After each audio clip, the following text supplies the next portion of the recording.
Si ta réalité désirée ne se manifeste pas, c'est peut-être parce qu'inconsciemment, tu la repousses. Cette vidéo, c'est peut-être la clé manquante dont tu as besoin pour déverrouiller la porte fermée actuelle de ton processus de manifestation, alors regarde bien jusqu'à la fin. Déjà, on doit partir du principe que ton désir est aligné, c'est-à-dire que tu veux quelque chose à partir d'un endroit d'expansion, de curiosité, et pas à partir d'un espace de peur, de manque, de besoin.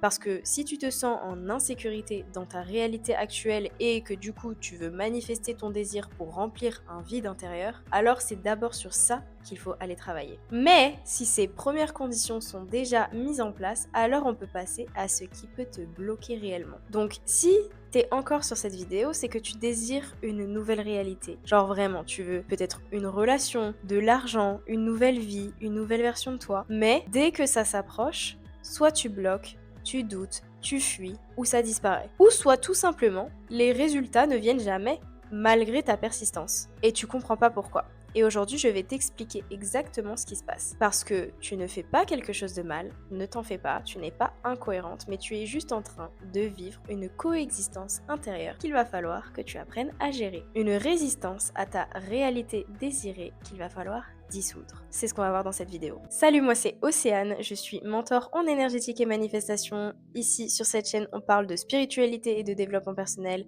Je suis aussi cartomancienne, donc je tire les cartes. Je fais des guidances de groupe, à choix, général. Donc si ce sont des sujets qui t'intéressent, n'hésite pas à liker la vidéo, à t'abonner et à activer les notifications pour ne rien louper. En ce qui concerne les coachings personnalisés pour te faire accompagner personnellement et les tirages personnalisés, c'est dans le lien dans la description. C'est parti pour la vidéo. Déjà, on va parler de la coexistence entre le désir et la résistance à ce désir. La première chose à comprendre, c'est que tu peux vouloir quelque chose et en même temps, tu peux vouloir le repousser. Parce qu'il peut y avoir en toi des parts contradictoires. Il n'y a pas une seule volonté. Des fois, il y a un désir conscient, donc consciemment tu veux ta manifestation, ta réalité, mais inconsciemment, tu as une résistance. Par exemple, tout simplement, si tu veux une relation, consciemment, tu sais que tu veux manifester la personne de ta vie parce que tu veux aimer, partager, construire. Et inconsciemment, tu as une peur d'être trahi, une peur d'être abandonné, une peur de souffrir. Et donc, résultat, tu envoies deux directions opposées. Tu envoies deux intentions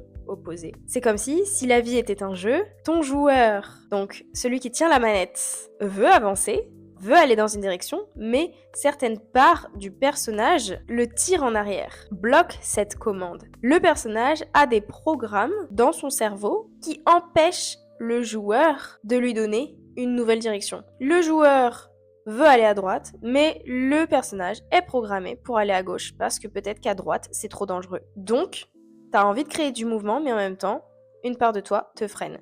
Donc l'énergie est bloquée, donc la réalité est instable. On va prendre plein d'exemples comme ça va être beaucoup plus clair. L'exemple de la relation. Donc comme on a dit, tu veux une relation stable. Mais en réalité, t'es méfiante, tu testes l'autre, tu fuis quand ça devient sérieux. Ou alors, rien n'apparaît dans ta réalité. Parce que peut-être qu'une part de toi associe relation égale douleur. Donc, l'absence de cette manifestation est une protection. Pareil pour l'argent, peut-être que tu veux plus d'argent, mais tu procrastines, t'oses pas te montrer, tu sous-factures, ou alors tu fais tout bien mais ça vient pas.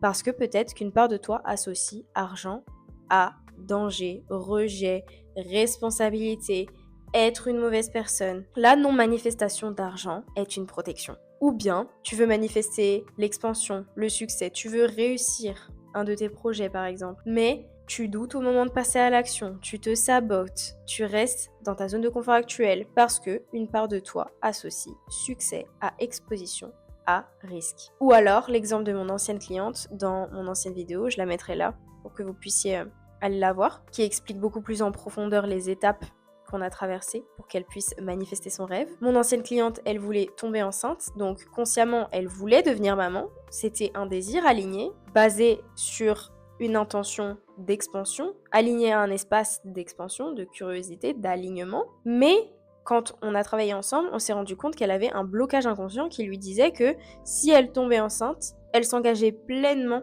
dans sa relation et dans cette nouvelle vie et qu'elle pourrait plus jamais revenir en arrière. Et du coup, quand on a levé ce blocage, elle est tombée enceinte. Donc, c'est comme si la vie était un jeu, Tu essayais de changer de niveau, mais certaines parts de toi pensent que le niveau suivant est trop dangereux. Donc, elles bloquent. Et derrière chaque résistance, il y a une croyance cachée. C'est pas une croyance logique, c'est une croyance émotionnelle. Par exemple, si j'aime, je vais souffrir. Si je réussis, on va me rejeter. Si je suis moi-même, on va pas m'aimer. Si j'ai de l'argent, je vais perdre quelque chose, ou je vais être une mauvaise personne, ou les gens vont m'aimer que pour mon argent. C'est-à-dire, si j'ai ma manifestation, ça veut dire qu'il y aura une conséquence négative, ou que j'interprète comme négative, qui va pouvoir se passer. Et c'est pour ça que ces croyances-là, ces résistances-là, ne sont pas là pour te saboter en réalité. C'est pas la réelle intention de cette croyance contradictoire à ton désir. Elle est là pour te protéger. Ce sont des mécanismes de protection. Donc ta résistance, c'est pas ton ennemi, c'est un mécanisme de protection qui sert à éviter que tu revives une douleur passée, qui sert à maintenir un sentiment de sécurité, qui sert à garder le contrôle sur l'inconnu. Ça te protège, mais le problème, c'est que ceux qui te protègent t'empêchent aussi de t'expanser. Et ça, ce sont des parts de toi qui sont bloquées en mode survie. Donc, elles créent du doute, du retrait, du sabotage pour te sauver de ressentir quelque chose de désagréable ou de trop douloureux. Mais en réalité, il faut que tu comprennes que ta résistance, c'est une porte. C'est pas un blocage. Elle te montre une blessure non intégrée, une valeur importante pour toi, un besoin non reconnu. Si par exemple, tu veux l'amour mais que inconsciemment tu le repousses, peut-être que ça montre que ta vraie valeur c'est la liberté et que il y a une part de toi qui associe l'amour comme étant une prison, donc tu dois apprendre qu'est-ce que c'est la liberté dans un couple, ou bien tout simplement transmuter, traverser cette peur de l'engagement. En fait, chaque résistance, c'est un indice laissé par le Game Master, l'intelligence supérieure du jeu, pas pour t'arrêter, mais pour t'amener à voir ce que tu n'as pas encore intégré. Donc là, on va voir comment est-ce qu'on sort de ça. Comment est-ce qu'on traverse ça? Comment est-ce qu'on se libère? Première chose à faire, c'est voir l'observation neutre, prendre conscience de cette résistance intérieure. Parce que souvent, on n'en a pas conscience. Donc, il faut se poser les bonnes questions, en fait. Et il faut pouvoir l'observer sans jugement, avec curiosité, sans vouloir corriger immédiatement. C'est-à-dire se poser la question, est-ce qu'il y a une partie de moi qui rejette mon désir? Je l'autorise à refaire surface, si elle a besoin de refaire surface. Peut-être qu'elle ne refera pas surface directement. Peut-être que ce sera dans les prochains jours qu'elle viendra.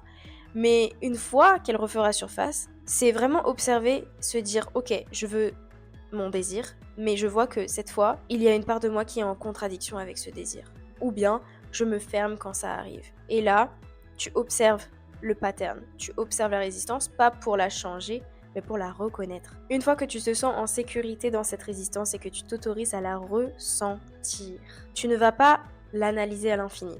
Tu vas vouloir juste la comprendre en explorant avec curiosité et ouverture d'esprit ce qu'elle essaye de te transmettre. Ça peut être juste la ressentir. Elle a juste besoin parfois d'être ressentie et que tu sois présente avec.